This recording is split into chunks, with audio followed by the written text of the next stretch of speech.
చాలా మంది ఆడవాళ్ళకి ప్రెగ్నెన్సీలో ఈ ఐరన్ అండ్ కాల్షియం మనం ఫుడ్ ద్వారా సరిపెట్టుకోగలుగుతామా అని క్వశ్చన్. నేను డాక్టర్ జ్యోత్స్న, యశోద హాస్పిటల్ మలక్పేట్ లో ఆమె consultant gynaecologist and an obstetrician and laparoscopic surgeon. ఇవాళ ఈ ఐరన్ అండ్ కాల్షియం మనకి సప్లిమెంట్స్ అంటే టాబ్లెట్స్ ఫామ్ గా ఎందుకు తీసుకోవాలనేది నేను చెప్తాను.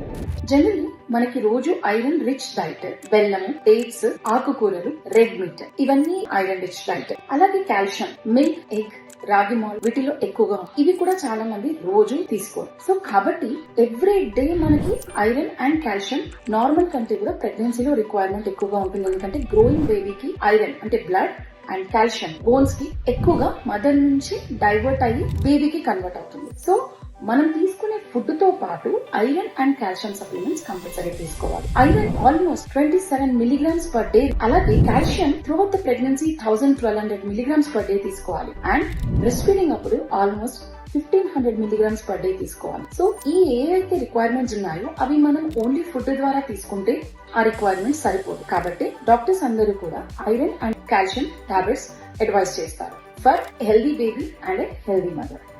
Thank you.